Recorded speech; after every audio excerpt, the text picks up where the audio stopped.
Five. So we're still setting up here, guys. We're a little early. We're just letting you in on a little bit of the pre-shoot, behind the scenes of what we do when we get ready for the show. Chef Beardman Live isn't officially live yet. You're just behind the scenes watching us. If you're an early, person on the stream, welcome to the show. We're just getting some stuff ready right now. Chill with us. We got about 13 minutes till we go live.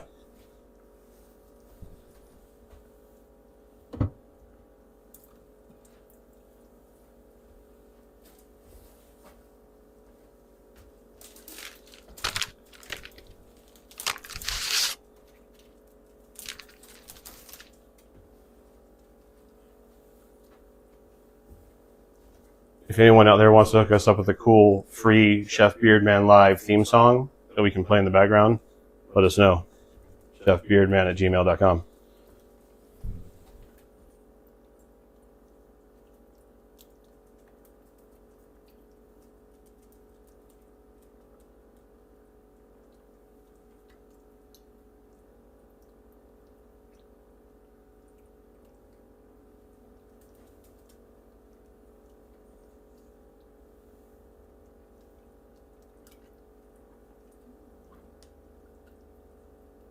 Our lighting's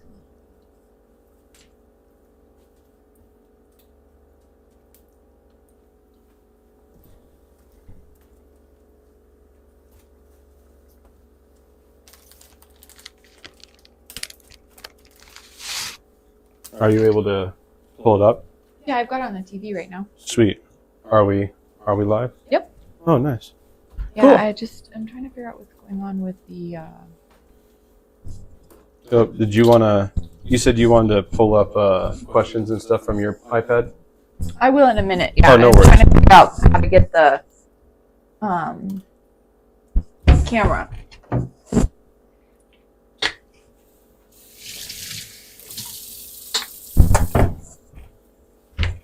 So guys, what I'm doing right here is I got some mise en place prep for some vegetable spring rolls that we're going to be doing. Quick lens wipe.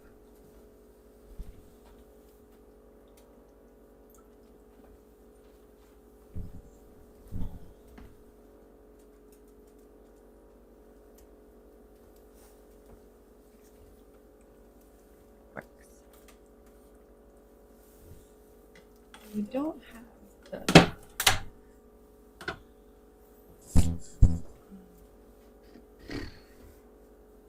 Okay.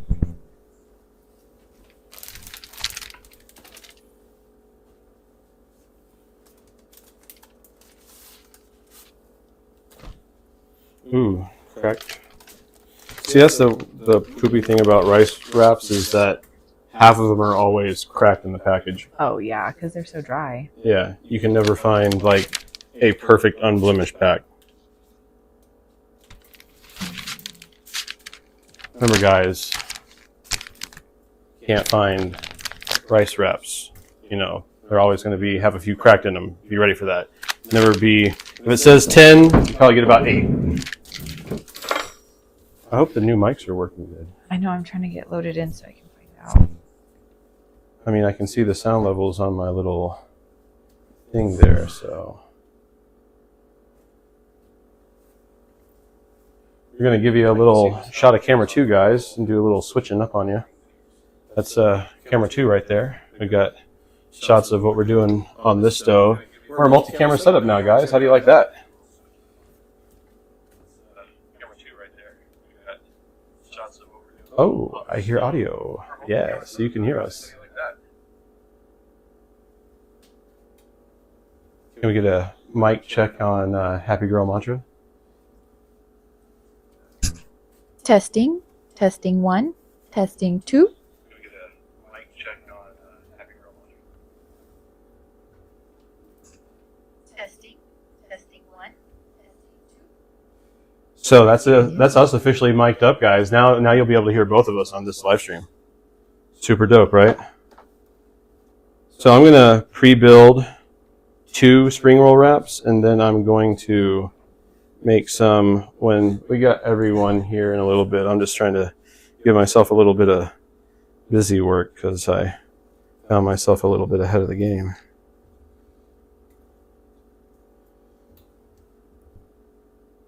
So we've got some carrots, some mung bean noodles, some red cabbage. We got some mint, some cilantro, some Thai basil.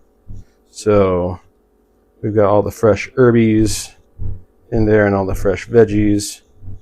And we're kind of just going to do the old burrito fold on these guys. And notice that I'm doing this on a damp paper towel because these guys are sticky. Oh, we might want to zoom out and Yeah, give me 1 second. Trying to get people to come watch us.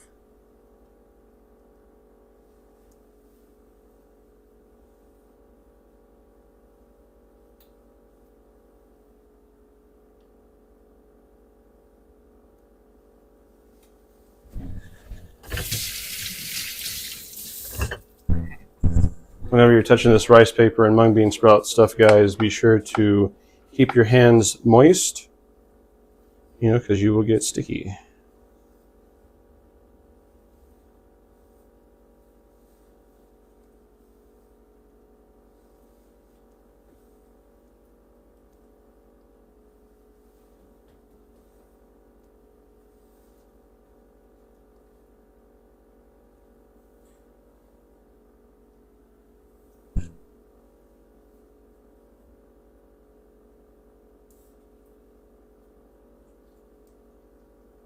Go ahead and check your cameras and let me know.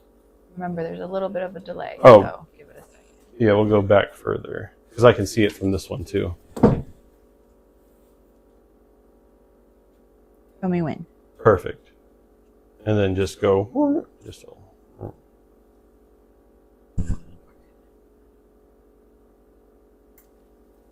try to get me in frame by putting it the top towards you. Up more. Yeah. More. Don't be afraid of it. There you go. Back down back down just a little bit. Perfect. Boom. Okay. Okay, guys, we got like 6 minutes till the show officially starts. I'm just gonna put those on a little plate to hold. I'm gonna cool off a little bit in here.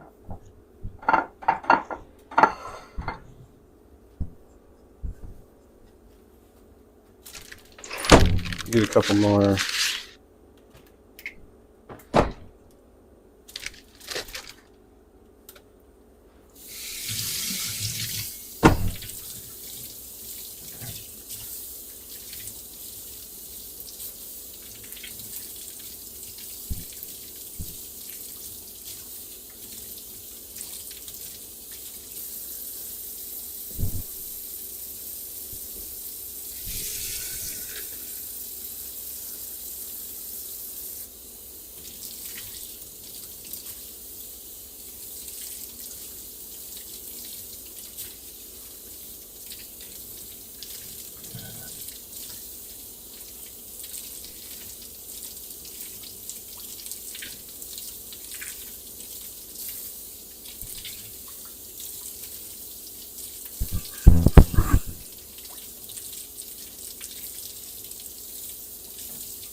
I have to use my phone. I think it's a little overloaded.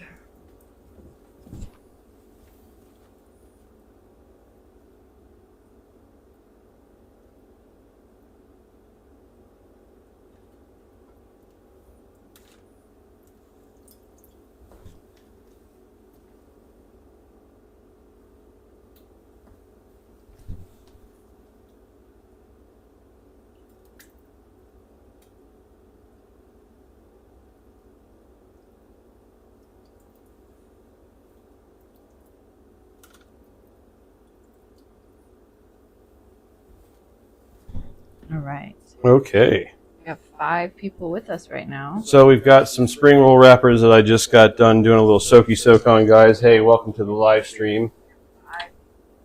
We've got 3 minutes till the show officially goes live.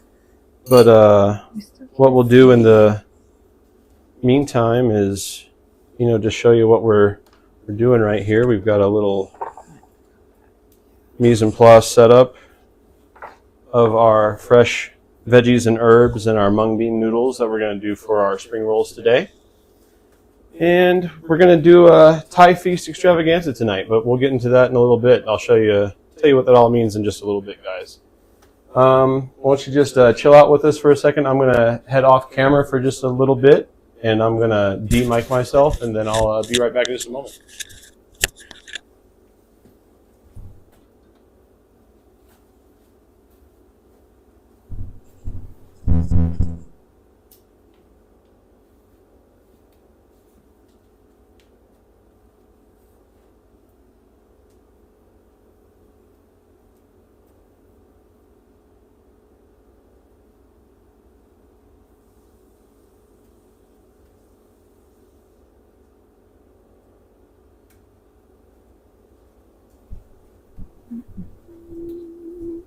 Everything looks so good, Chef. Woo. Beautiful mise.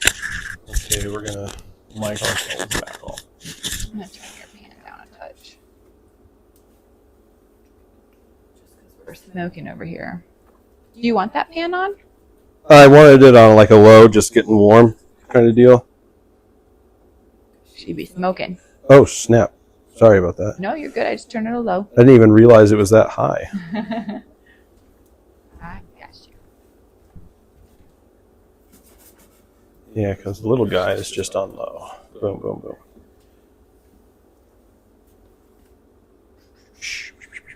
Knives, tongs, spoons. We got all the foods ready to go. We've got all the stuff set up, ready to go. It's gonna be so good. It's going to be good Thai food tonight. Mm-hmm. Okay. So, let's just go ahead and do this, guys. Welcome to Chef Beardman Live. Please like, subscribe, and hit the bell icon. We want to get you guys subscribed to the channel. It really helps us out here on the YouTube algorithm. With us, as always, we have Happy Girl Mantra. Hi. Mic'd up this time. Hey, guys. Hey, you can hear me. Yeah, so Can you hear me? this is, and that's Odin, the Yes. official mascot dog. Yes. Yes, Odin. Very, very noisy. So, tonight we're doing a Thai feast extravaganza. We're going to start off with some vegetable spring rolls. We're going to do a little secret course that you guys don't know about because I pre-released the menu on all the social media type platform type places. And I'm sneaking in a tom kha soup in between courses. We're also going to do a Thai peanut noodle, and we're also going to end with a seared chicken breast with a green Thai curry sauce. So that's the menu for tonight, guys. And we'll just go ahead and we'll get into it. And I'm going to show you how to roll up some spring rolls. I did a couple already right here, like in the like first 15 minutes when we just decided to do all the equipment check and make sure everything was working. But here we go now doing it live.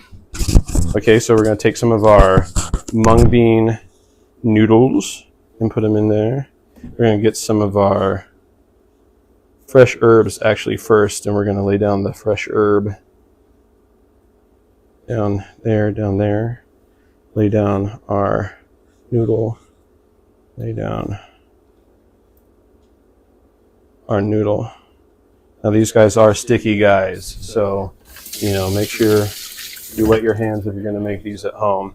And when you're doing the wraps, it only takes like maybe 5, 6, 7 seconds in cold water to dunk them in there, and then you're going to take them off and put them on a damp towel like I did so they don't stick to anything, because these guys are very, very sticky when they come out. So work off of a damp towel.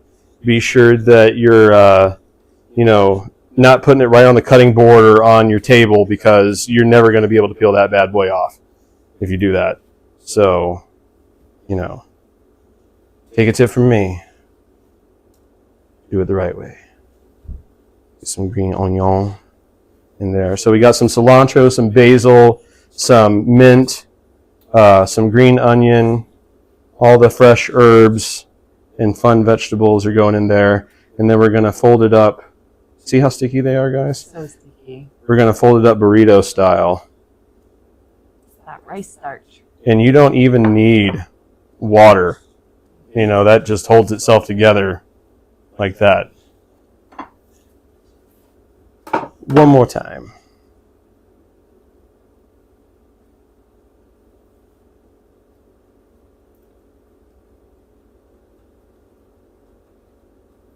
Boom. And we're just going to set those aside because we're going to have a meal all together at one time. So that course gets put off the side for later. Next course, guys, I had a sneaky little tom kha soup that I just did right here. It's a chicken broth and coconut milk based soup. It's scented with galangal, with lemongrass. Give it a tilt for the camera. Oh. Yeah. With galangal, with lemongrass, with kaffir lime leaves, with a little bit of fish sauce in there. And then we kind of steep the chicken pieces in that flavorful broth and the mushrooms too. And then we're going to finish it whenever we, get to eating. We're going to finish that off with some fresh squeezed lime juice and a little fresh cilantro. But there's also a little green curry paste in there. And we're going to get to that green curry paste in a little bit. But also, guys, if you want to see me making the green curry paste, we're going to post a little short video later of me making the green curry paste. It's a little labor intensive. It took about maybe 20, 30 minutes altogether of me just grinding in the mortar and pestle to get that stuff. And I didn't want to have to dedicate live time to, just grinding away in the mortar and pestle. There's more fun things that we can do live than you just watching me grind it out. Pun intended. But you got a great forearm workout, so that's I did. Good. Yeah, and she got pics of the Popeye arms afterwards, which is kind of funny. Had to. So, for our next dish, guys, we're going to do a little cold Thai peanut noodle salad. What I've got in here is some coconut aminos. Now, normally, traditionally, it would be soy sauce, but Happy here can't have soy. So what we've done is we've substituted with coconut aminos, and coconut aminos is just a soy sauce substitute. It's a little sweeter than soy, but it's still got that rich umami flavor. It's just made by taking coconuts and doing kind of like the same process that you do with soy, where you heavily salt it and just set it away and just let it go for about a year, and then you just press that salty coconut juice burnt out, and then you've got coconut aminos. Delicious. Yeah. So we took those coconut aminos, we took some peanut butter, creamy of course, we took some fish sauce, and took some lime juice and some rice wine vinegar, and we made this little peanut sauce that we're going to throw in the pan and just kind of reduce it down a little bit so it gets all nice and coaty on our noodles. So you want to go ahead and... Switched your camera. Oh, you switched the camera already? Yes, nice. Sir. So we're over here now on camera 2. Just gonna... See, this is why we got our pan hot ahead of time, guys, so I could just go right into the hot pan and, have this sauce sizzling away and getting nice and reduced. And what we're looking for is I put a little agave syrup in there too, because Happy's dietary restrictions say that she doesn't do refined sugars. So agave syrup is a great way to provide a low glycemic sugar substitute into your diet if you can't do say brown sugar from the bag, white sugar from the bag, or even things like honey. So, that's low glycemic. So what that means, guys, is that it doesn't make your blood sugar spike very fast. I'm sure Happy can... Oh, I should have turned the camera back over to you. But yes. Happy can speak a little bit more to that, more than I can, if you'd like to. So an important reason why you want to manage your blood sugar from spiking or getting super low is so that you can have your energy be more consistent throughout the day. Something that I learned the hard way with a continuous glucose monitor was if I had refined sugar and not that much, I would end up in a little couch coma for a couple hours because my blood sugar spiked so much and made me crash. So I'm trying to regulate that and keep myself healthy and even keel. And that's been really fun. I love coconut sugar. Agave is amazing. Of course, you can use honey unless you're on the vegan train, then maybe not. What are some other awesome natural sweeteners? Well, unrefined coconut sugar is really my go-to. So that's my favorite one. Agave syrup is also really good. Maple syrup, if you can, is also really good. So, so what I did here, guys, too, is I cooked some rice noodles in some hot water for about 5 to 6 minutes, and then I soaked them in cold water just to keep them from sticking to each other, because like I said, all that rice noodle stuff is very, very sticky. So what we're going to do is we're just going to toss our noodles in our sauce right there. All right, we got some action in the chat, J-Bo. Okay. Looking all proper, says Matthew. Oh, boy. Pobbles, nice second camera angle. Aaron gave us a compliment on sharing valuable information. Oh. And then Matthew shared with us, if he disappears from the chat, he's trying to win his dog a stuffed animal with a claw machine. I hope you get it. That's amazing. Awesome. Well, shout out to everyone that just let us know you're in the chat. Thanks for joining us live tonight. It's nice to have you with us.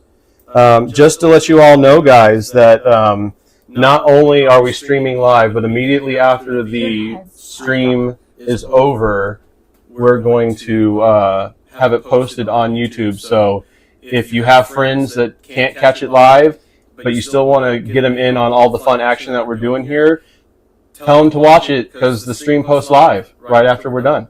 So you can either do what you're doing now, join us live, or you can watch it afterwards at your convenience. Or if you're watching it live and you love it so much, you can watch it again. Watch it so many times. Remember to, like, subscribe, and hit the bell icon. Do all the YouTube things that YouTube wants us to do to make the algorithm happy. Yes. So we've got one of my shoes or our setup. We've got some noodles right there. And I've got my other pan right here, and I'm going to put some ghee in that pan, and I'm going to get ready to fry up some peanuts to put on top of that. Sorry, we got some clutter in the background. That's not so cute. Better. So I've got some crushed peanut, guys, that I'm just going to fry up in the pan here and get all nice and toasty. And while we're waiting for that, who all did we say was in the chat? You got Matthew, Aaron, Hubbles, Matthew Stansel, Okay. Hubbles, Aaron Klein. Oh, so we got my little brother, Aaron. What up, Pie? That's my little brother's nickname. We call him Pie. I love that. We'll talk. We don't have to explain why. We just do. Matt Stansel, Stick. Love you, boy. That's one of my best friends from middle school. So Matt and I met when he moved to my hometown from his old hometown in Jupiter, Florida, and we were in band together like all through middle school and high school. So we've been best friends since then. We started our own little fraternity of brass players when we were in high school. We called ourselves UBA, United Brothers of Brass Association. It was just a bunch of guys in high school in band that all played brass instruments. We let a few woodwind guys in there too because they were super cool. But we were just a tight-knit group of brothers, and we still are to this day. We have a group chat in Facebook that we literally talk to each other every day of the week. So there's not a day that goes by that I don't talk to my brothers, and I love you guys. But we're going to keep frying those peanuts a little bit. I'm trying not to do it on super high heat because I don't want to lose control of it if I'm gabbing too much. We also have Shane in the chat from last time. Oh boy, Ruby Tuesday's back again. Ow, ow. Okay, so a little background on the reason why we call Shane Ruby Tuesday. We had a hurricane that came through Florida a while back. It was Hurricane Charlie, and it devastated just about everyone's homes down there. And there was this time where right after the hurricane, Shane's house was the only one that had a generator that was working proper, like 24/7. And we would just all hang out at his house. And the one movie that we just kept going back to was Along Came Polly. And, you know, the character that Ben Stiller plays, his nickname was Ruby Tuesday. And we just started calling Shane Ruby Tuesday in honor of that character. Has nothing to do with the real restaurant, guys. It's just for fun. Okay, so we got those peanuts getting all nice and toasty in that ghee. Once again, ghee, clarified butter. You know, fun, healthy fat for you. So we're just going to pour those right over our noodles. Sizzle, sizzle. And then we're going to garnish with some fresh herbs.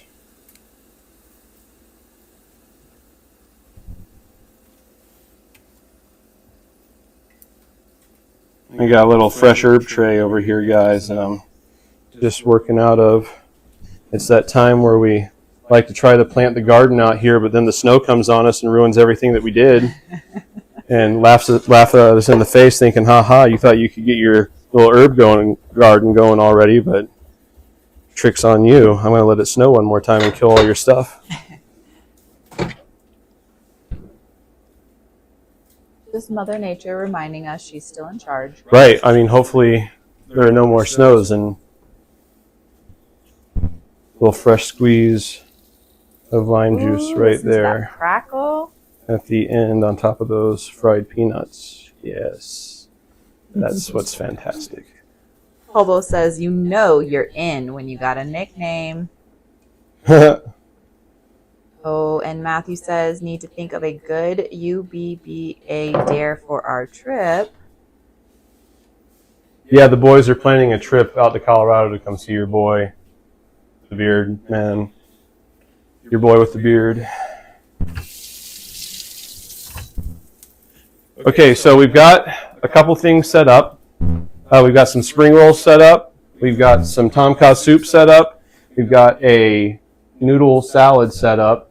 And then what I'm going to do, guys, is I'm going to make things a little bit smoky in here. And I'm going to move my cutting board, and I'm going to bring forward the old induction cooking pad. And what do we need to remember when we're cooking with an induction pad? That we're using a magnetic surface, a magnetic metal pan. That the pan is gonna work. Right. Exactly. So we're just going to get our pan going. Turn that way down. We don't need that anywhere near. Okay, here's the thing, guys. I'm going to tell you from years of experience working on the line and years of experience trying to teach people how to cook. People like to cook on full blast, and you don't have to all the time. Okay? Cooking on full blast is... See, look, I'm only at 280, and that pan's already getting smoky. Mm-hmm. So we're going to crack that down. 260 right there. And I've got some chicken breasts that I already broke down. Are we going to be cooking on the back at all? I can bring a closer in camera. No, we're cool. We're good. We're good. Because I want to talk and have you in frame too, being able to hang out too. Yeah. So what I did, guys, is I broke down the whole chicken, and we're going to have that video posted of me breaking down the whole chicken and showing you how to do that as a short form video that you can watch here on YouTube. So be sure to check that out. It'll post, if not later tonight, then the next day. But we got the chicken breast right here. We use the chicken thighs in the tom kha soup, and we've got bones that we have set in the fridge that we can roast later and make more delicious stock out of. So you get full use out of the chicken.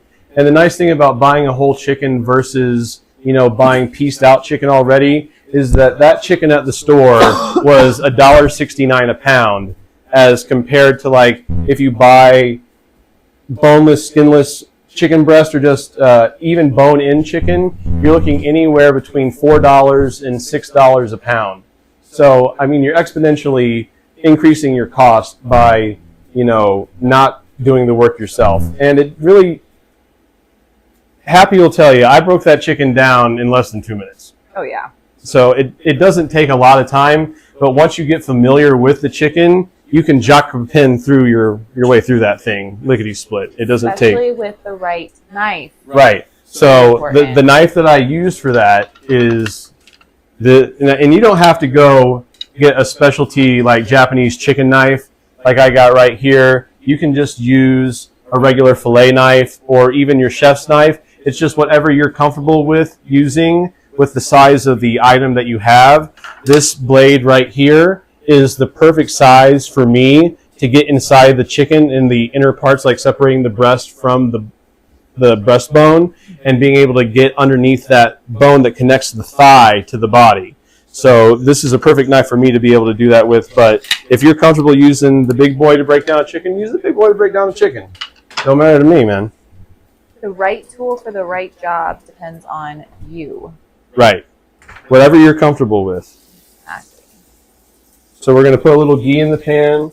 We've got the chicken breast. Saffron ghee. Yes, we've got the chicken breast pre-seasoned just simply with salt and pepper. And we only went with just salt and pepper because we got a lot of flavors going on in the curry that we're going to make. So, I mean, we don't have to, gild the lily too much with flavor here. We're going to let the curry sauce be all of our flavor bomb and let the chicken just play kind of second fiddle to the sauce itself. So now that this ghee is all nice and melted, we're going to go skin side down, fizzle, fizzle right into the pan. Yes, Odin. That would be my dachshund whining because he thinks this dinner is for him. He already got his dinner. Okay, so we've got that going in the pan. And what we're going to do is on the back stove. Ooh, we got a great question, Chef. Okay, I'm ready. Shoot. Jabo, what is the most expensive knife you bought, and do you use it still? Well, I mean, here's the thing about knives is that you don't have to spend a lot of money to get a really good knife. I don't think I've spent more than $150 on any one of my knives, and that's just because I know what to look for and I know what kind of, I've done my research. And getting a knife is all down to due diligence. You have to just don't pick whatever's shiny and looks pretty and costs $1,000 out there because it's got some awesome pattern Damascus on it. You want a knife that's going to be a workhorse. And I just go for like regular blue carbon steel. Like Chinese, like Japanese, like blue carbon steel, the good stuff. And yes, you can't let it sit there with like water on it and get wet, or like say I'm chopping tomatoes or something that's really wet on it. I have to be fastidious with keeping it clean because it will oxidize and it will rust. But if you take care of these knives, it will be the sharpest things that you ever get. And I think I spent $120 on this knife from this really reputable guy that works out of Wisconsin, and he goes to Japan like twice a year and goes to the individual blacksmiths in the area all throughout the prefectures where they make, where all blacksmiths kind of like live and work and stuff. And he'll contract out to these guys to make so many knives for him, and he'll bring them back to America, and then he sells them on his website here. I'll make a link in the description to his website. I won't mention it here right now, but I get all my knives through his website, and I've never gotten one that nice. But I also haven't spent over like $150 on a knife. The guess in the chat was that your shun was your most expensive. Well, that knife I didn't buy. That knife was gifted to me by my grandmother when I first became a chef. So I can only imagine what the kin onion shun was going for back then. It might have been, rough guess estimate, maybe around $200, $250 at the time. But yeah, I mean, Kin Onion did a limited, he's a famous American knife maker, and the Japanese knife company Shun invited him to come to their facilities and to design a knife using everything at their disposal, you know. So he was able to craft a really fun knife, and I think I have it somewhere.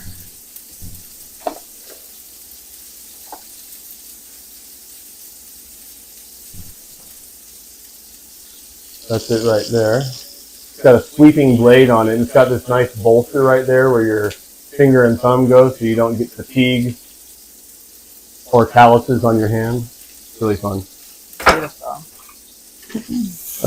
Checking that skin, guys. So we're just going to let that get crispy. And so right now, guys, I've got the induction pad set at 300. So we're not cooking at super high heat right now, but we're rendering that skin down really nice and slow and getting that color and that caramelization built up on there, building all that flavor right there. And that will just add depth and body to the curry when we go to eat it later. So we've got our pan back here, and I'm going to go ahead and start getting it warm.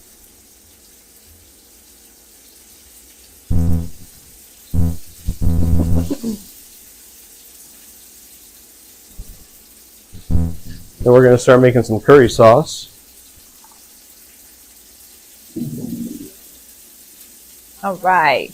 Lisa says, you know your nanny loved you. Oh. That's my mom, reminding me that my grandma loves me. Bobo says, are you still making handles?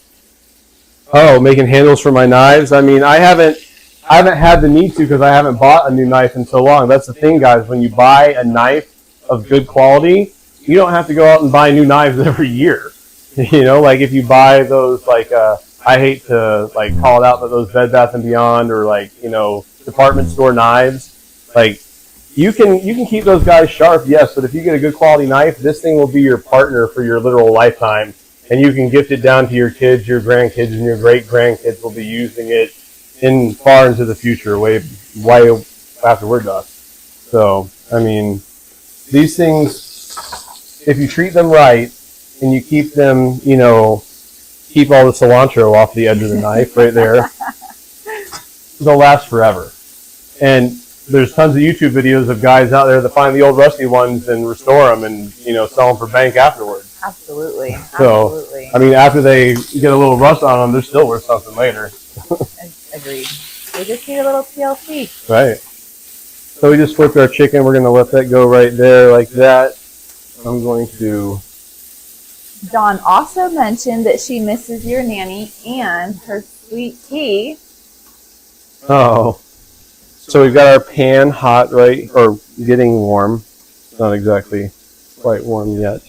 But we want to kind of get it ripping hot. So, like I was talking about earlier, guys, we made some fresh green curry paste. And I've got a video coming up of that process. Like I said, it was quite labor intensive. So we just made a separate video of me making the curry paste.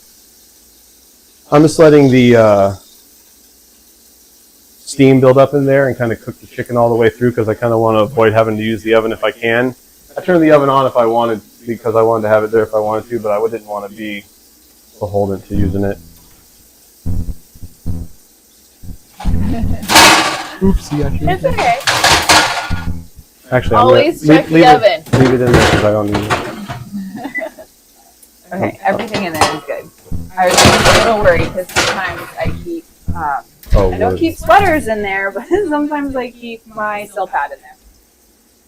So, guys, you see that I'm just putting my hand to the pan because, and the kitchen touches everything. You can do a lot just by using your senses and being aware of what's going on around you in the kitchen. We call it situational awareness. It should be something that we have going on in life all the time anyway, but especially here in the kitchen when you've got hot and sharp things all around you, just be aware of what you're doing and you can not hurt yourself so bad. Every knife that I have in my collection has required a blood sacrifice. Every mandolin that I've ever owned has required a blood sacrifice. So things are going to happen. Any fresh blade. Any fresh blade. So we got our pan getting hot, and I'm getting it kind of rippy hot because I'm going to fry that curry paste really hard. And I'm going to get my chicken stock and my coconut milk on deck ready too. Now guys, when I made this chicken stock at my place the other night, or last night, I not only took all the bones from a broken down chicken that I had and roasted the bejesus out of it and added that to my pressure cooker, but I also took chicken feet and added that to the pot too. Now what those chicken feet are going to do is add a lot of collagen to the party. And as you can see here with this stock, this is gloopy right there. That's that thickness right there. You only get that from that collagen breakdown. And in a pressure cooker, I cooked it overnight. So normally with a pressure cooker, within an hour of pressure cook time, that's like 4 hours of regular pot cooking time. So if I did an overnight cook in the pressure cooker, that's kind of like paramount to like a 48-hour cook in a pot. So we got that really good reduction on the chicken stock. And when I took the bones out, they were just breaking apart. They were brittle. So we got every last ounce of collagen out of them. So, I mean, not only is it going to be ultra delicious, but it's going to be super healthy for all your joints and, you know, everything.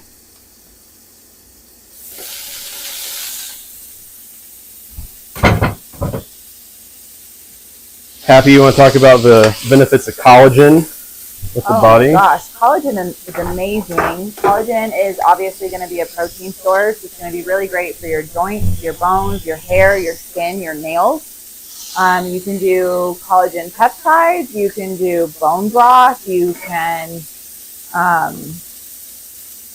There's collagen in the skin, I believe. As well, yeah. Correct. All the skin that was on this chicken was in the broth too, guys. Did you show them how gelatinous the stock is? Oh yes. Oh yes. Oh yes. So I'm going to borrow it. Yeah, borrow it. So this gelatinous deliciousness is from the bones and the skin collagen being broke down, right? And then this is what we can then consume, and it helps us with our hair, skin, nails, bone, joints, ligament attachments. It's really good for your dogs. Just make sure you're not putting too much salt in there. Yeah, I don't pre-salt any of my stocks. I'll flavor afterwards, guys. That way you control the salinity level, because if you even just put like a little bit of salt in there, but then you do a heavy reduction on it, that salt's going to be amplified. So you kind of want to you know, just hold your horses and salt afterwards. Agreed. You know, whenever you're doing your dish. So we've got that curry paste frying up in our pan and the ghee, and you can. I wish you guys could smell this, man. All those aromatics like the cilantro, the kaffir lime, the lemongrass, the ginger, all that stuff's coming out like it's just waking up in this pan right now. Oh, amazing, chef. It smells like a Thai kitchen up in this It does. place. That's fantastic. So I'm just keeping motion in the pan so nothing burns, guys, but I want to get it all toasty. You know what I mean? Before I go in there with the chicken stock.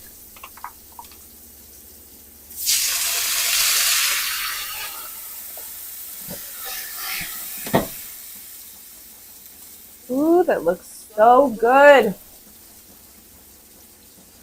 And immediately liquefies. On Right. that heat. Gorgeous. You got it. And then we're going to add, after I rinse this off, because that coconut milk's been in the fridge, guys, and it is thick. Thick with like 3 Ks. Okay, Thick and juicy. add some coconut milk.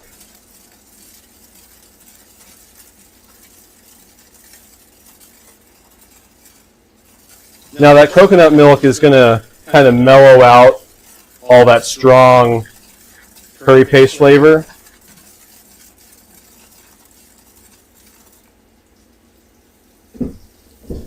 We're kind of going to let it do its thing, and we're just going to add a little bit of that fresh curry paste just to kind of keep things bright and add like a contrast in the curry flavor. So you've got the really nice like toasted curry paste flavor, but then you've also got like this bright, fresh addition that I just put in there. I'll got you on this camera now. That helps you. So we're just kind of letting that kind of go a little bit, guys. Beautiful. I'm going to turn that down to a low simmer now. And we're going to taste. And now we're going to season since I've tasted that.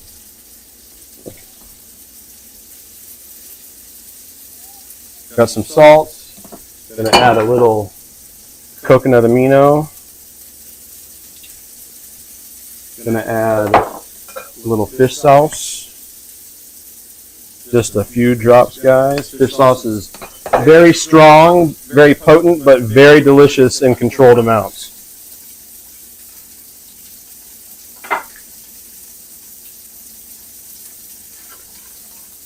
And this style of curry sauce is thin. It's not like one of those thicker pureed vegetables in it kind of curries. This is a nice brothy curry. Meant to be very bright.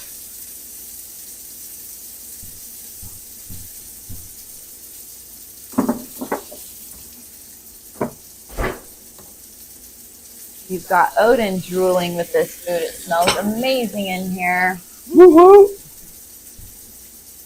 Maybe a little agave syrup. Balance out that acidity, because I know I'm going to finish with some lime juice.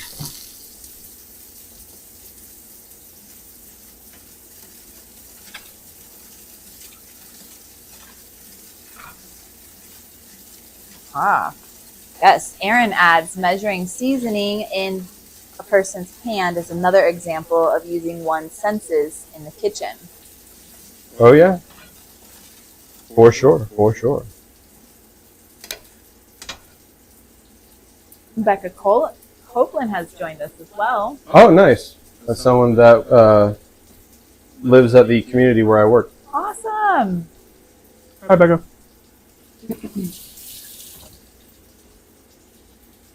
Okay.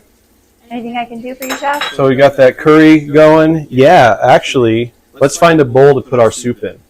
One big bowl? Yeah, one big bowl. And then well, it's not a whole lot of soup. I only made enough soup for 2 people to have a little, a little course with. See, I'm not making like a whole bunch of food here, guys. I'm trying to teach myself how to cook for 2 people versus 80 people at a time. So there's a scaling of ingredients there. Amazing. Do you hear Odin? Oh yes, I think Odin wants some of that. Maybe he does too.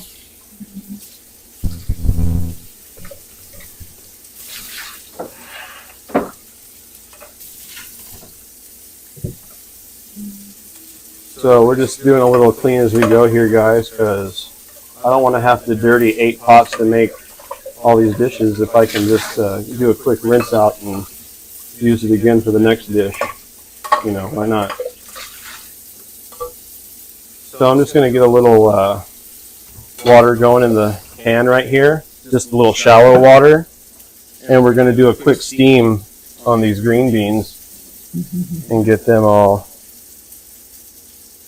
nice and par blanched for our next for our vegetable dish. So we're just going to put those green beans right in there.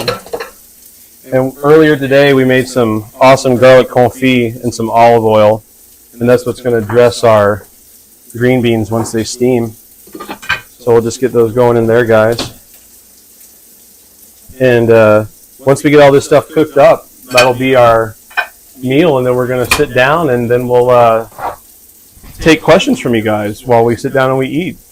And we really appreciate you being here live with us, cooking and having fun, seeing how it all goes down, behind the scenes peaks, and how to cook all the good food.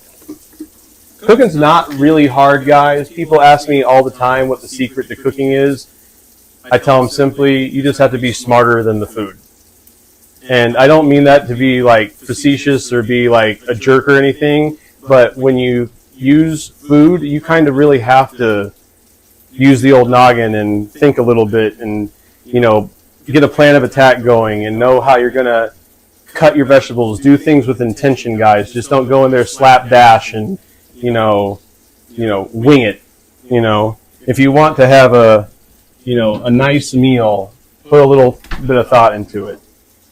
You know, put some intention into it. Put some love into it. Because then that intention and that love is what people feel when you cook for them. And then that's what makes it. Yeah, that's what makes people say, "Man, why does that taste so good?" It's because I poured literally my soul into this food that I'm cooking for you. Absolutely.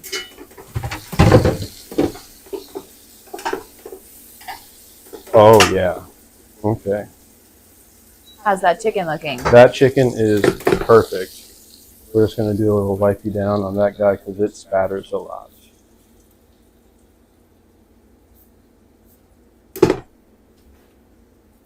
So, who's any questions from the chatty chat? We had a couple questions on topics we were talking about earlier. We could finish the Black Diamond project from Aaron. It's an excuse to make handles. He has all the burls. Shane asked what antlers were on my fridge and if we were going to be doing anything with that type of meat. They are deer antlers, so we have a request for possibly a venison. Yeah, I mean, I'd have to see if I can get that through the purveyors, you know? Yeah, and then Becca just agreed that we appreciate less dishes. Yes. That would be a fun one, a one-pot show. Right. Oh, yeah, definitely. I like that idea. One pot food. Episode dedicated to our mascot, Odin! our favorite boy, the goodest of the good boys. Ooh, is it time to show everybody our wiener? Yeah, I think He it says is. it is. I think he said yes. Ladies and gentlemen,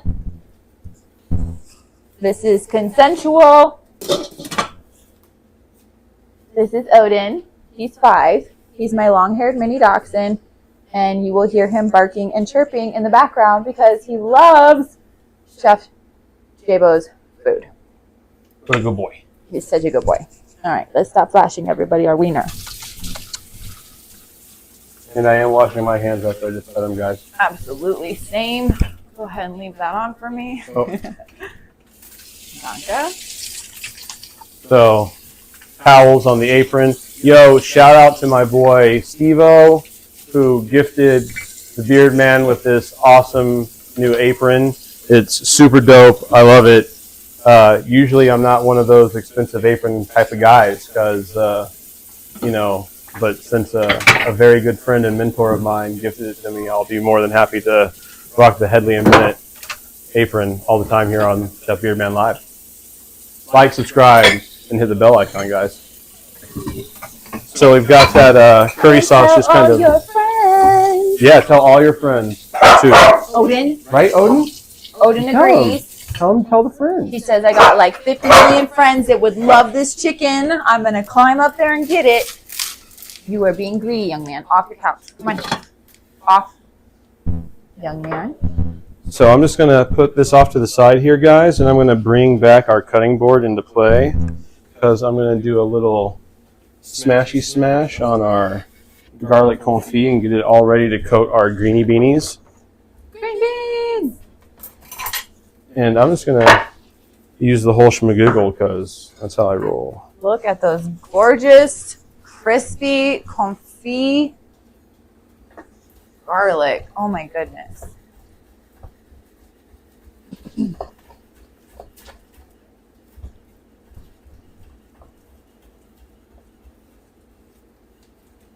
Garlic is amazing for immune system. Oh, yes. And eating the clove is such a great way to get it in. Right, and it keeps freak shows away from you, too, because your breath smells like garlic. Mm-hmm. Unless they're into garlic. It helps with mosquitoes, too. Oh, word. I ate so much garlic in Florida, and they still killed me, though.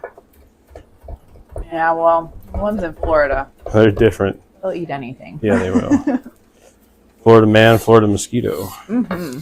One and the same. Right.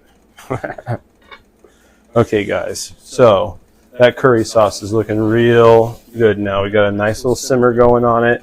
We've got these green beans that are getting all blanchy, and I'm going to turn that off and just kind of let that do its thing right there while I rinse my knife off.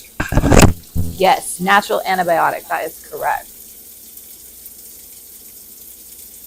So, clean that knife off. And we'll start getting things cleared up for when we're ready to go sit down and then enjoy some food.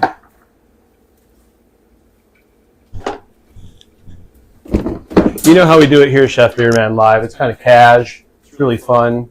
But we cook good food. So it makes up for it.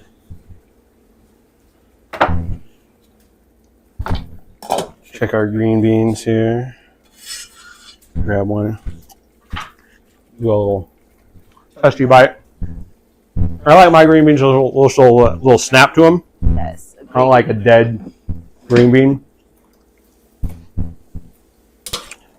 It's not undercooked. It's perfectly cooked. Okay. So we're going to take those and we're going to just take off most of that water, but we're going to leave a little bit in there. And then we're going to come over here and we're going to grab this garlic. We're going to put it in the pan with those green beans. And then we're going to add just a smidgen of fat in there, just to coat everything.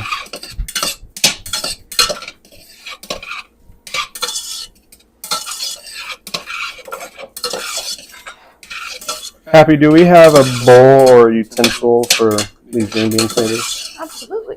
Thank you.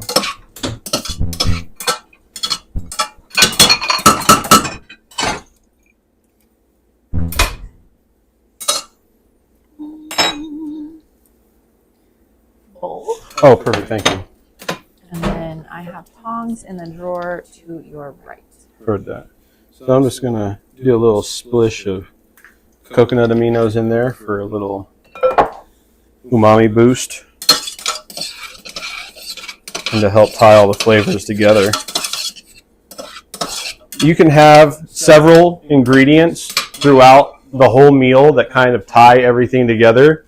Kind of in this meal, we've got kaffir lime, we've got lemongrass, ginger, and the coconut aminos just about in every course that we're having. So those are kind of like our unifying flavors tonight, guys.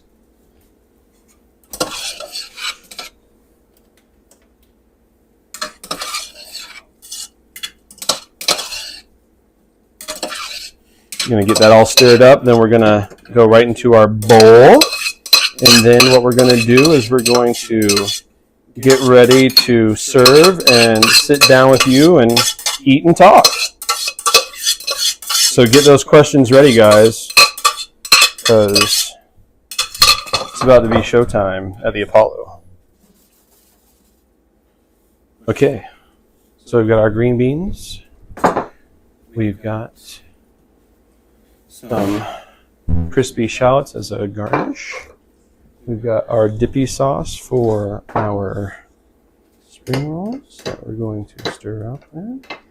Would it be all right if I hopped on your cutting board and cut up some limes for our Of course, beverages tonight? I would encourage it. Plus, if you'll cut one up for me too, for Sure. How would you like for it cut? just right in half will be perfect. Perfect.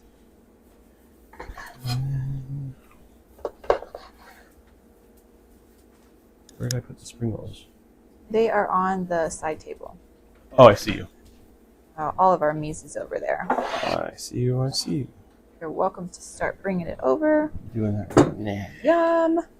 I want this to make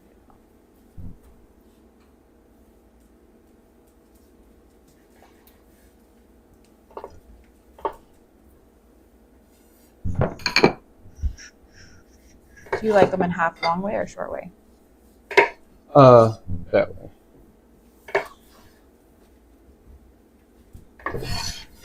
Okay, I'm going to set up the table here, guys, while we get the limes cut and we do everything. Setting a table. That old Martha Stewart thing, you know. Yeah, is it going to be weird to sit down and eat again, Chef? Right. Look at that. The only time I really do this is when I'm here with you doing these meals. Oh, and it is my pleasure that I get to have this time with you.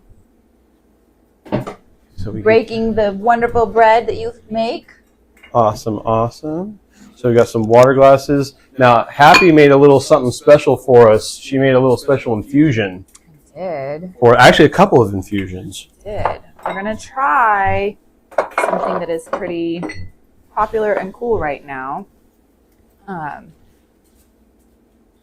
We'll wait till we're ready to switch the camera around. I'm just getting us some water, guys. That's what you hear glugging on my mic right there. Nice, fresh, local spring water. Give myself a sip. Yes, please hydrate. Okay. What else can I do? So we got curry sauce, we got chicken. I'm just going to go ahead and plate chicken. And then we'll just do everything else family style. Awesome. Would it be okay to get rid of the cutting board and the knives? Yes, it will. Move them out of our way? Yeah. Perfect. And then, folks, we're going to switch the camera around here in a little bit, so hold on to your socks. It might get a little rocky. So that's how we do. Mm-hmm. Making it happen.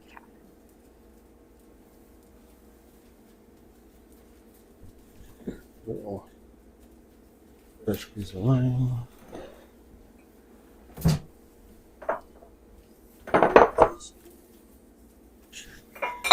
Noodle dishes. Some fresh herbage. Mm-hmm. You gotta get those fresh herbs. Absolutely. Fresh herbs are the best. Okay.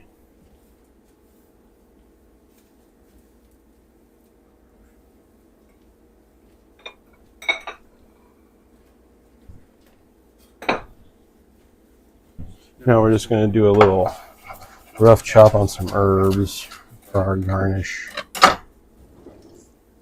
Oops, sorry, Odin. Sorry, he got off of his chairs. He's ready to eat with us. He so is. He is all about it. He's like, don't forget about me, guys. Mm-mm. Don't forget about me. Of course we wouldn't, Odin. You're too stinking cute. And then we're going to put those crispy fried shallots right on top, too. We just fried these in some olive oil, guys. We're going to have to show him the plates once we're done. Or we can move camera 2 over for us.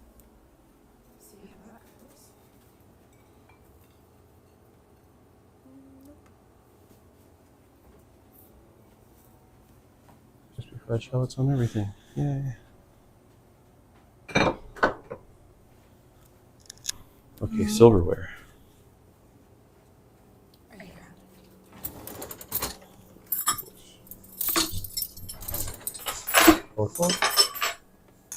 Spoon, knife. Okay to end session on camera 2? Yeah. So now we're just going to be live on camera 1, guys. And we're going to switch that camera around so you guys can come join us for our meal. All right, hold on tight. Here we go. We're moving. We're moving.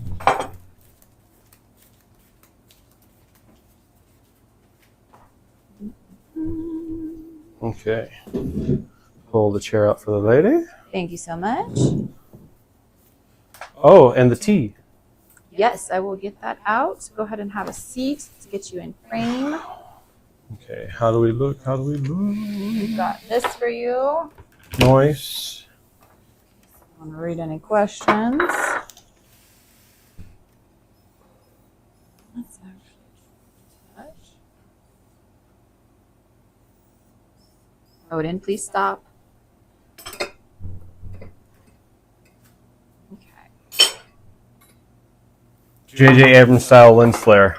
Yeah, I'm so sorry, y'all. I have window clings on and western facing exposure, so as the sun comes down, you may notice there's like rainbows. So apologize for that, but Dude, we didn't have to even pay extra for the special effects. No. Okay? built So just in. consider yourself lucky that you get all that stuff for free instead of us having to like outsource and pay for it. Okay, so we've got the sauce, we've got all that stuff. You've got your lime. I've got my fun glass. All right. Looks good. Had to run a couple late night errands. Oh, yo, what's up, Stig? Good to have you back. Benjamin needed a ride home. Hopefully Benjamin is watching the episode, maybe. Oh, lighting is good. Thank you. Thank you for letting us know. Take a little sip. This is a lemon zinger hibiscus tea. So refreshing. I forgot that I went this whole time without drinking anything, so pretty thirsty, guys. Oh yeah. Glass. Thank you. So this is that butterfly pea flower tea. That's supposed to turn violet when you lime it up. I'm not sure how much lime juice you have to add. Oh, nope, not much. Wow. Not much, because Right it off just the happened. bat. Gorgeous. Yeah, that just went ultraviolet really fast. What a beautiful See. color. Hold on, let's do a side by side right there. Yeah, you can see how purple it got just by adding that lime juice. Let's see if it's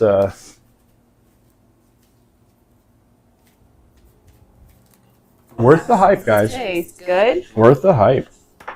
Tastes pretty Tastes good. like. What's it taste like? Well, I hate to say like floral, but it's got that lime juice in there that just like really acidifies everything, but it's just really nice and like mild floral scent and taste. I wants to know if you'll teach him crock pot cooking. Crock pot cooking? I mean, it's easy enough to do, dude. Sear your meat. Okay, so thank you for making us the tea. It's beautiful and it tastes delicious. So I'll let you squeeze your lime and then we'll do a cheers. Yes, I'm excited about this. Dude, it happened instantly too. It's going to amaze you. All right, so let's get some of that backlighting.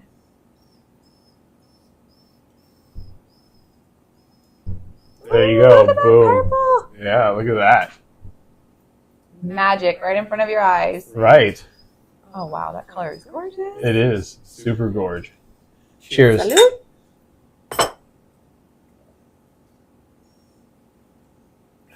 Mmm. Oh, that's so good. Steve-O, you don't have to be scared of pressure cookers. I mean, as long as you don't cook on full blast. I mean, that's the thing that'll blow them up is if you build the pressure up too much.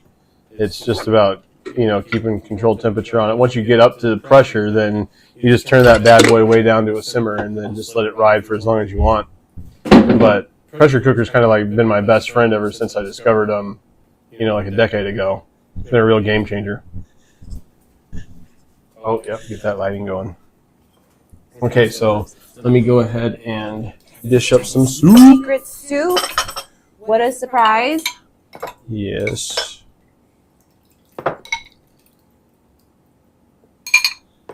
Let everyone see our spread. Okay, so hold on a sec. Let me put that bad over there. Yep. Some of that on there.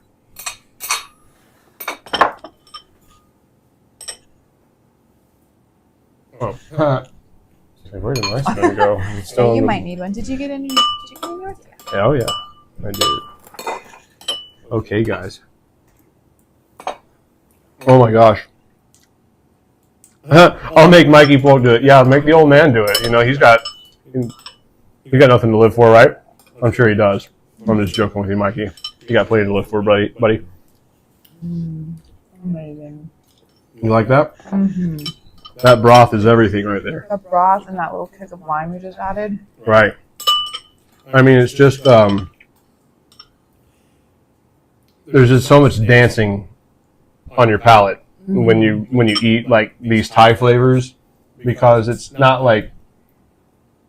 simple cooking where it's just like 5 ingredients into the thing. There's literally like 16 ingredients in the curry paste, guys. So I had so much fun shooting that with you. thank you. I'm excited to see how that turns out. But you know, just letting the aromatics like the ginger, the lemongrass, the garlic steep in that broth for like an hour, and then you strain out all the aromatics and you poach your chicken in that broth and your mushrooms in that broth, and it's just beautiful. Everything just comes alive. Oh my gosh. I could just drink this broth. Oh yeah. All right, so that light's going to happen again. I'm sorry, the sun's setting. Just give it a minute to get behind the building behind us. Kind of like golden hour. Mm-hmm. But, yay, the days are longer. Right. Now, if you can see that, guys, like that pour right there, like that is silky smooth. Like that chicken broth that had all that collagen in it is literally like if you put your finger in the melted version of it while it's still warm, it sticks to your finger. It's sticky. And that coconut milk in there with it, it has, because I simmered it for so long, the collagen in the chicken broth has emulsified with the fat in the coconut milk, and it's just so silky smooth. Like the sparkle Yeah. of the fat on the top. That's just, Right. Oh my gosh. Silky. Mm-hmm. Perfect viscosity. And we didn't add any thickener to that, guys. It was just thyme on the stove. You know, if you can just, afford a little patience, and just let it go a little bit instead of, shoemaking your way through it by adding that cornstarch slurry to it, you get the real depth of flavor by letting that slow reduction happen if you've got the time. And, you can make the time. Really cool to see the uprising of elevated ethnic cuisine in the industry. Oh, yeah, definitely. I mean, it used to be all French, and then a little later, Italian fine dining cuisine kicked in, and now you see representation from every ethnicity out there in the fine dining scene.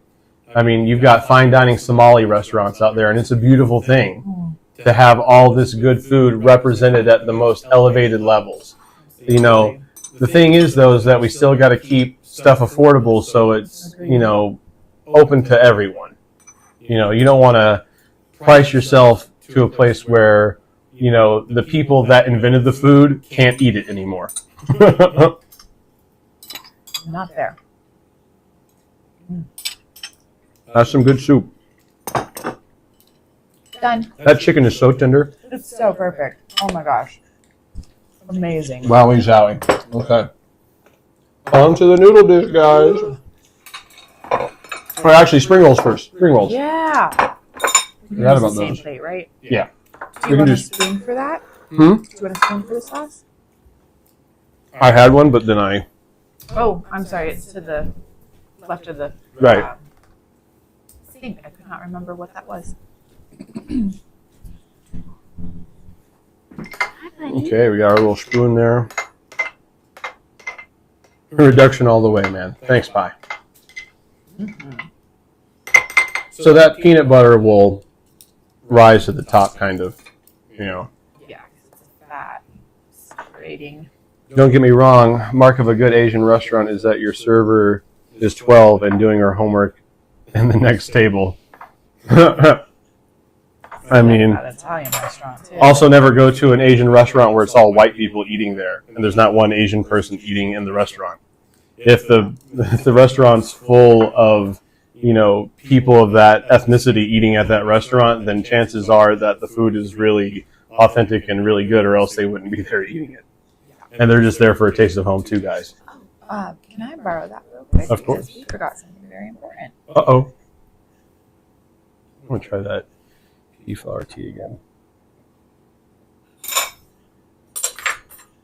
Oh, we got to take some pics, guys. We got stuff that we got short form videos and pictures and Instagram posts and, you know, Facebook posts that we got to get out to you guys to help promote the word of Chef Beardman Live. You know, the whole point of this thing is to hopefully, you know, with your help, word of mouth, we can get up to 1,000 subscribers and we can get this thing monetized and we can, you know, have more fun doing this with your support, guys. We only get to do this because of you, and we greatly appreciate all that you're doing for us, being here with us live, watching us after the show, and continuing to watch all the content that we put out. We really appreciate it, guys. And as soon as Happy gets done, you know, taking some photos and some fun stuff, we'll dig into these spring rolls real quick. How to get back to where we were. There we go. Okay, freshly stirred. Do I need to? Okay. Cool. Okay, dig in. You first. First dip goes to you. Oh, you dip it in? Yeah. Ooh. Yeah, just do a little dippy and take a little bite.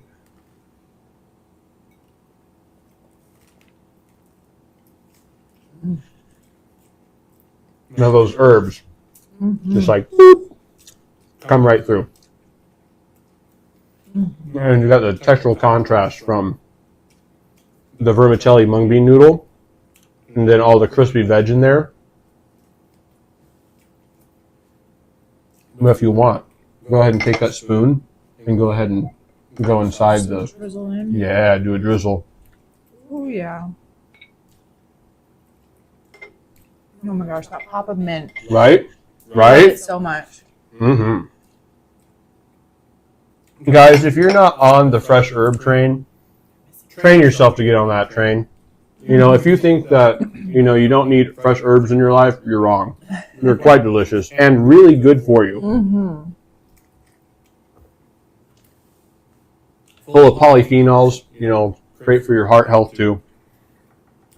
You know, great for mood. Mm-hmm.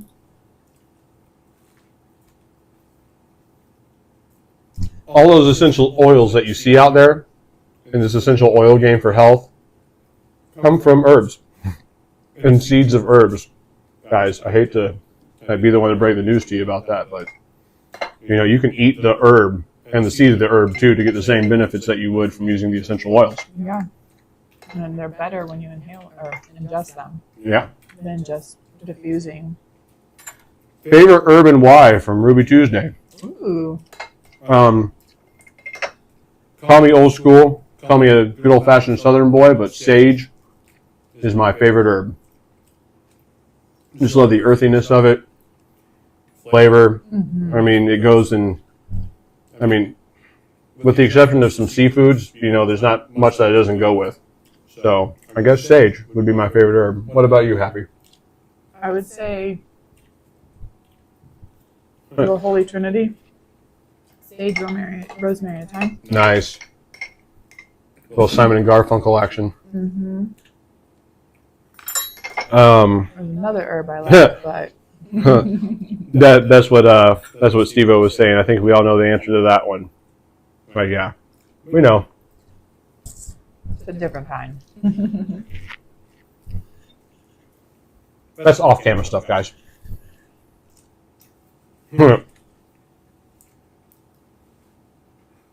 But who knows? With all the stuff going on here in Colorado, maybe a dinner infused with some of those things might not be off the table. Would be fun. Just saying. Yeah. You know, there used to be a show on Vice that was dedicated to that whole premise. Mm-hmm. You know, T.O. spice. Nice. So, what do you think of the pea flower tea? No, all I taste is the lime. I like it. I want to try it again with the without the lime first. Agreed. Lesson learned. You know, we were so enthusiastic about making it turn purple that we're like, ooh, make it turn purple. Absolutely. Well, because how often do you get to do fun stuff like that? Right. You know? They have that pill. Mixology. Yeah, they had that pill from that fruit extract that when you put it on your tongue, it makes you taste sour things sweet for a certain amount of time. So they do these courses at these high-end restaurants where you let the pill dissolve on your tongue, and then you eat like all these like lemon-infused things, and they're supposed to be like super sweet. Interesting. While you're under the influences of this pill. What is the one item dish that you dislike preparing the most? Dislike preparing the most. I mean, it's going to sound funny to you guys because you don't have any context, and context is king, but it's going to be chicken pot pie. And I'll give you a little bit of context for that. Is I've worked in a lot of restaurants over my years, guys, and the one thing that seems to like follow me like the plague that I always end up having to do is chicken pot pie. And I'm just kind of sick of it and over with it by now in my career. And I wish I never had to make it again, but everybody loves it, so I just keep on having to make it. So that's the dish that I hate making the most. Is chicken pot pie. Hope that answers your question there, Ruby. So I mean, we're about to go into the main noodle dish right now. I'm just gonna put that off to the side. But what we have, guys, are the Thai peanut noodles coming up next. Boom. Favorite place that you made chicken pot pie at? Oh, come on, man, guys! You're gonna make me say stuff. You're gonna make me pick places because I mean I've had to make it everywhere. I don't want to just have to pick one place. But the funny thing is that the most delicious pot pie that I ended up making was at two different places because it was the same recipe that just like ended up going to both places. So instead of telling you the names of the restaurants, I'll just tell you the recipe for the chicken pot pie because that's what you really want to know anyway. The secret to the chicken pot pie is when you make your chicken stock for the chicken pot pie with the whole bones and the carcasses and everything and all the skin inside the stock pot, after the stock is made, you skim all that chicken fat or schmaltz off the top, and you render all your vegetables in that schmaltz, and you make your roux to thicken the pot pie out of that chicken fat. So it's just like a chicken flavor bomb throughout the whole thing. So you've got that really rich stock that you made, and then you've also got that, fat that you re-infused into everything. So, I mean, it's just like chicken flavor to the nth level. Sounds delicious. So yeah, just take a little squeeze of that lime right on top of your noodles and dig in. And these are rice noodles? Yeah, these are rice noodles, completely gluten-free. So basically how they make these guys is they take rice and they soak it, the dry grain, and then what they'll do is they'll puree that soaked rice till it's a smooth paste, and they'll take that smooth paste and they'll lay it out in these sheet trays that are really thin, and they'll lay out a thin layer on it, and they'll steam that rice water goo that's full of rice starch. And then that steam action will literally set that liquid into a gelatinous like sheet, and then they'll just take that and cut strips out of it of varying sizes, and that's where you get the rice noodles from. Super yummy. Yeah. Can spike your blood sugar though. Puff pastry or pie dough crust. I'm gonna flip a script on you here, and when we did the dish at Boneyard, up in Minnesota, we actually did a biscuit crust. And it was just to go with the whole Southern theme of the restaurant. But, you know, I kind of like the biscuit over both the puff pastry and the pie dough. I thought it was more fun. I'm a graham cracker crust girl. Nice. Layer those flavors, Steve-O says. That's right, baby. I used to watch this this guy on YouTube. I don't even think he makes videos anymore, but yeah, he always used to say layered micro seasoning. And I thought that was like the most ridiculous thing I ever heard in my life. But it is, you're building Oh yeah, but no, just micro. layer after layer of beautiful. I know, but he just said micro seasoning, and that was the part that really got to me. It's like, I know layered seasoning. Yes, we season in layers. That's just like a tenet of any, you know, chef. But you don't have to add the word micro to it. Like, what, the 2 grains of salt that you said you sprinkled in there, that's your micro seasoning? Now, you saw me cook that sauce in the pan, guys, for the noodles. And that was just to emulsify the sauce, but these noodles are still chilled. Still cold. It's still a cold noodle dish. Sometimes it's nice to get that freshness, you know, through a nice cold dish instead of everything being hot. Oh yeah, and especially with the seasonings changing. Mm-hmm. You know I love your matzo ball soup. Thanks, Ma. Matzo ball soup. It's a staple. They got gluten-free matzo meal now. Mm-hmm. Making a mess over here. But all these fun Thai flavors. You can see how some of them accent each other and go with everything really well and tie everything together. But it doesn't all taste the same. I think the only constant in everything is lime. Pretty close would be coconut cream. Right. And what, the chicken sauce? Oh, Enzo's in. Hey, Enzo, what's going on, my brother? That's Shane's son, my kind of nephew, you know. What up? That is the best type of soup, in my opinion. Yeah. Agreed. Matzo ball soup, number 1. Well, I mean, at the heart of it, it's just really, really good chicken broth and a cracker meal that you turn into a dumpling using the fat from the chicken and egg. So it's really just a highlight of what the chicken is in a dish, you know? I wish we did that more. I feel like we wouldn't have this war on meat if we actually respected the entire animal. Right. Instead of, oh, well, this grocery store sold 300 pounds of chicken breast, so we have to keep cranking out chicken breast. Yeah, exactly. What about everything else, you know? Well, that's another thing, you know, is that people today really don't want to see the face of their food. You know, they're just happy being blind to the fact that, you know, that ribeye comes packaged ready for them to slap on the grill instead of knowing what it really takes to get to that point.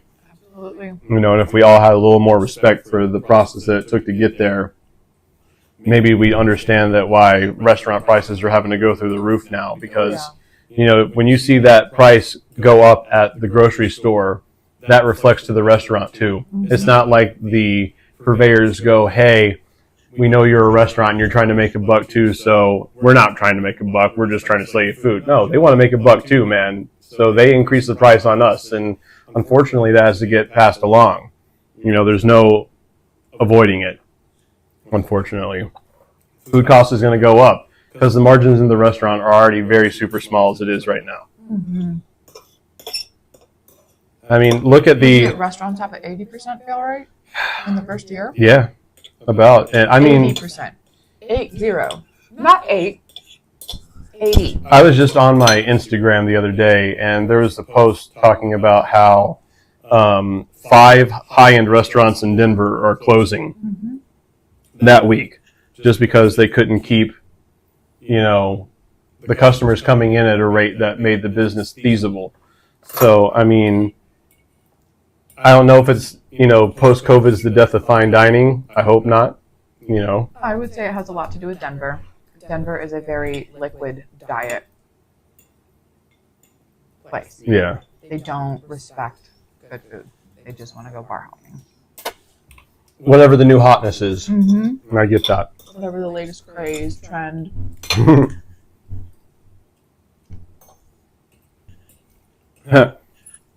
Mom's quoting my name as Earl. Crabman said it best, respect meat. Mm-hmm. Indubitably. I mean, it's a cool limeade. Yeah. I think it would be a really good base for some stuff. Right. You know, like I think it would make a really, really pretty like purple lemon or limeade for sure. Really? You can put some lavender in there to like zhuzh it up. Mm-hmm. Get that, I think some mint in there would make it really yummy. Ooh. Now you're talking my language. Lime and mint. How'd you like the noodles?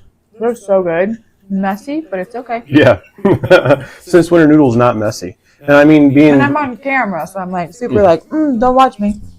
And then my napkins too gross. I guess Shane's saying, tell us a little bit about your co-host. I guess the people want to know a little bit about you, Happy Girl. So hi, I'm Happy. I'm actually a retired chef, a Johnson & Wales graduate from the Miami campus. Moved to Denver to explore nutrition and holistic health and wellness. I've been here for about, I think, 18 years in September.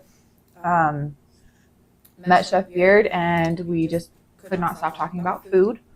And he expressed his interest in starting a YouTube channel. I did.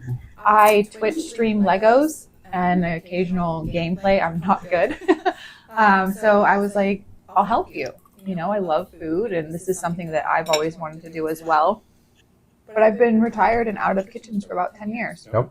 But she's still got chops, guys. She's still got mad chops. Don't judge my lime cutting skills. I didn't steal my knife today, but it's okay. No, she's... I've seen her post some videos, and not only does she cook awesome food for herself, but she also cooks her pup awesome meals too. Oh yeah. You know, not just kibble for our boy Odin here. He gets like full on like doggy banquets. Yes, he's my little man. I have to take care of him. So guys, the next thing that we got out is the final course. We got that Thai green curry with the chicken, and we've got those green beans that have been tossed in the garlic confit and a little coconut amino and those crispy shallots. Oh my gosh, I'm so excited for this sauce. Chin chin. Go. I have to try the sauce. Get that green bean action.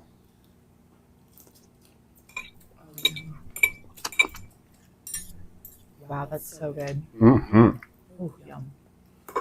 Thanks, Enzo. It's really good. I wish you guys could taste this with me, but what I'm going to do for all you guys, because I love you all so much, is I typed up all the recipes for everything that I did here, and after the show, when I get home, I'm going to post these all in the description of the posted up version of the live stream. So you can get all the recipes online. I'm trying to work on building a website, guys. I'm trying to get like this whole Squarespace thing lined up where I have a Chef Beardman live website where it's like going to host all the recipes and stuff like that, but that's a work in progress.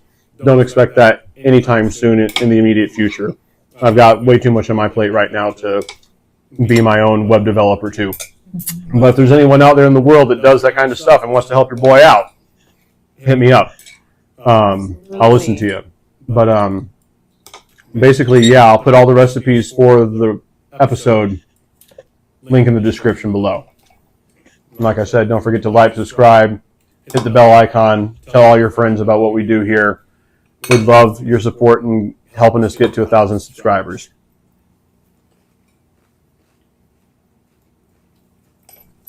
Okay, chicken time. Oh boy. Mm-hmm. That sauce is everything, yeah. I'm going to do one more fresh squeeze of lime over the top of the chicken. You want a fresh squeeze? Yes, please. Okay, there you go. I think the best part about meeting you is being able to eat within my restriction and not like feel bad about it. Right. You know, because I don't want to go to a restaurant and be like, oh, I can't eat all of this, and have them, you know, accommodate me. There are restaurants I can go to, but they're not as fun. Right. Well, that's the thing, guys, is that the whole point of this show that we're doing right here is to show you that even with dietary restrictions, you can stay super close to authentic, you know, and not have to give up a lot for that. I mean, basically the big switch out here was soy sauce for amino acids. And that's it. That's it. Because already Thai food doesn't have gluten in it. Right. Do they have bread? There are some bread dishes, like flatbreads and stuff like that, but there's not. That's about it. Yeah. So that's really nice. And then same thing. Because I was going to do as a secret dish instead of the tom kha soup, my first inclination was to do a scallion pancake, but like a gluten-free version where I make a batter out of chickpea flour. And that would have been a complete substitution and a complete reinvention of a dish right there.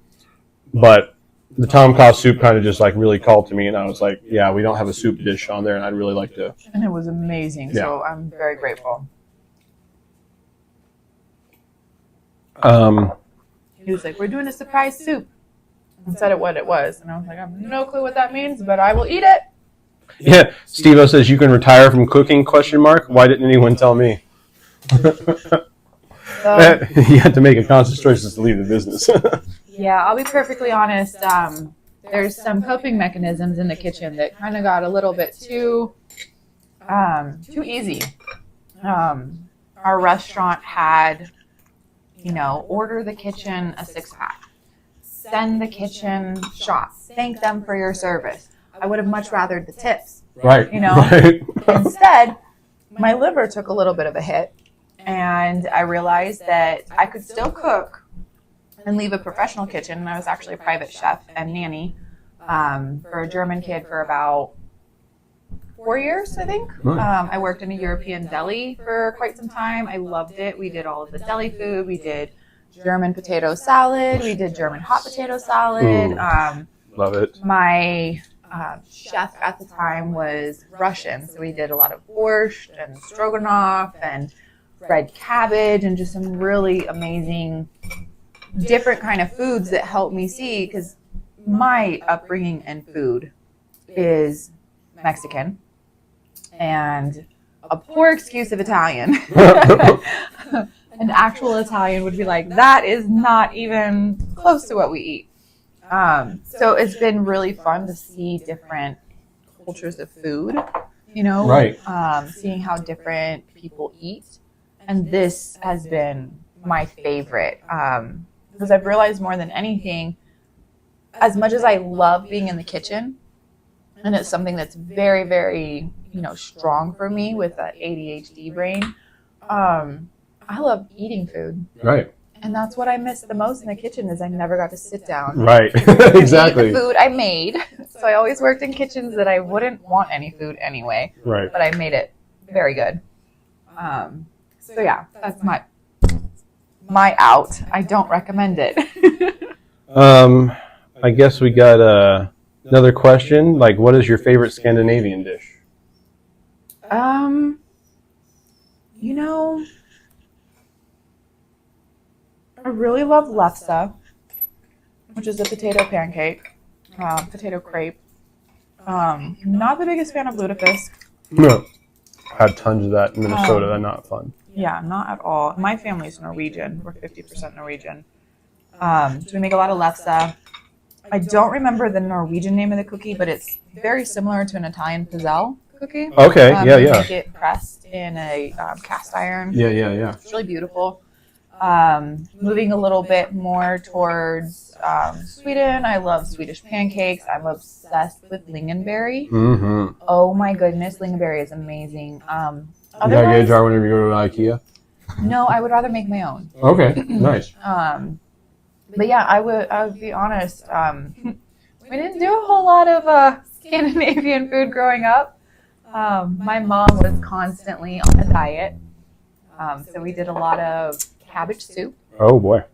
She literally got this cooking thing that took all 4 burners in our. We lived in a retirement park, but it was a trailer. We lived in the trailer, and she would make this big, huge, just like that of cabbage soup, and then freeze bags of it and live off of that for months. And Nice.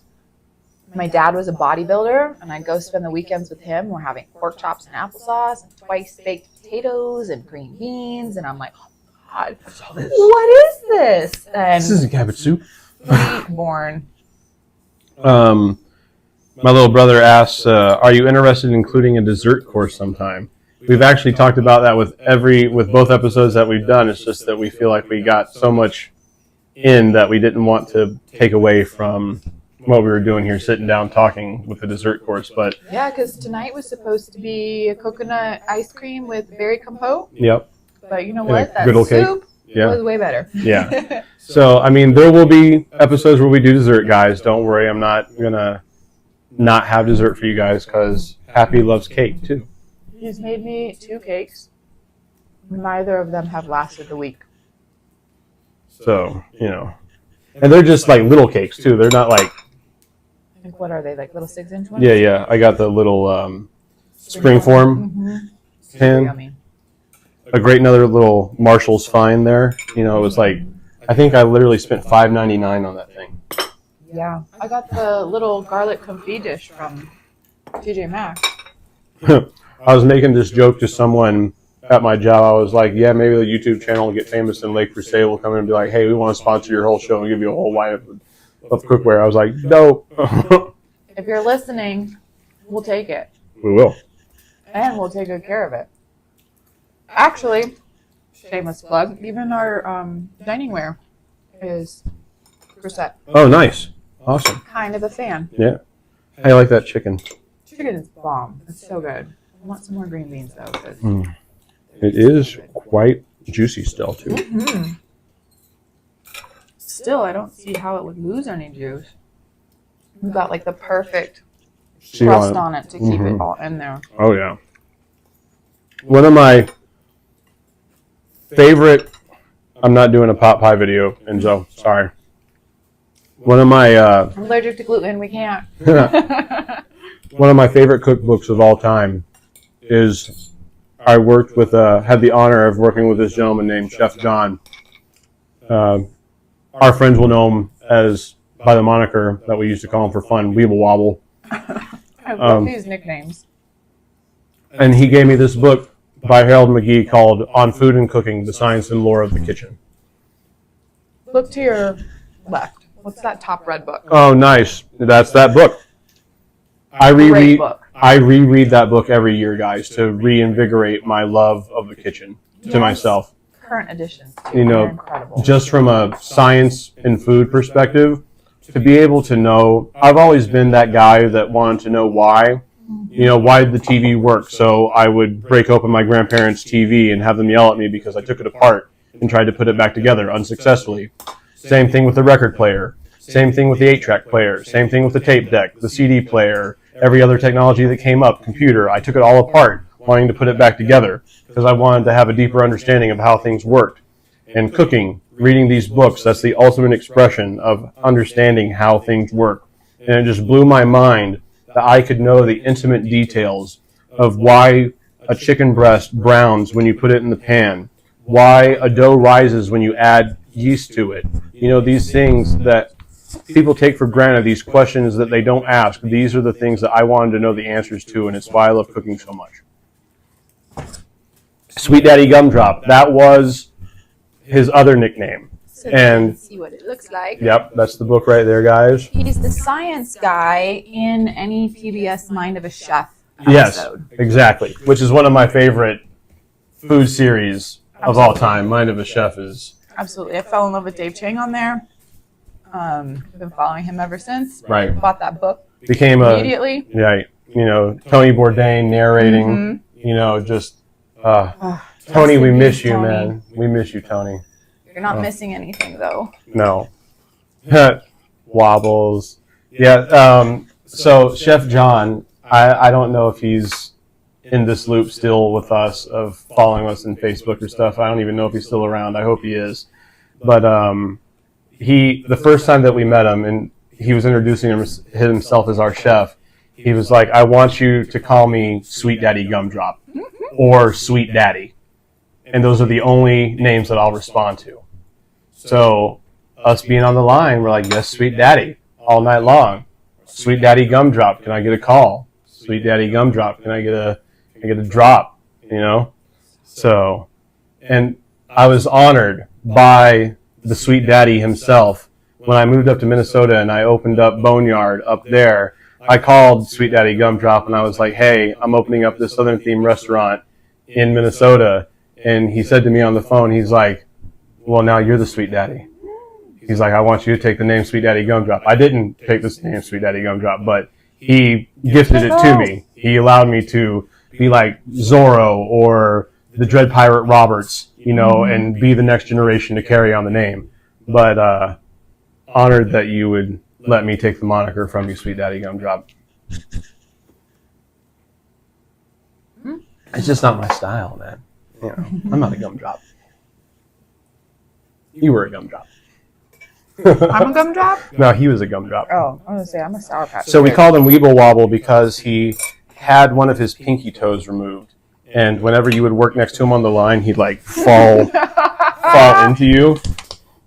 And like, it'd be one of those falls where you'd be on... Those are important. You'd be really on... And he wore those old school Birkenstocks too, the leather Birkenstocks with the little leather strap on them. Jesus shoes? And he would be on like the complete opposite side of the fry line, and he would just wobble all the way to the wall, like through 6 guys on the line, like wobble all the way through us. It was hilarious. You're like, you okay, bud? Yeah, Steve-O was saying that he lived in my house in Naples for 2 years. Yeah. We love the Sweet Daddy. Look into ideas in food as well. That is a good book too. By Harold McGee? Harold McGee just did a book on scents too, guys, like smells. Like, this guy is all about why food is so important to the human experience. Mm-hmm. You know, like, okay, let me wax philosophical here just for a minute, and then we're going to have to get going because it's pretty late, guys. But food is the one thing that all of us as a species have in common. You know, we sit down together as groups when we were first coming up as a species. You know, we would hunt together. We would take this food back to the cave or wherever we were cooking it. We would start the fire as a group. We would cook the food as a group. We would sit together as a group and commune over this food.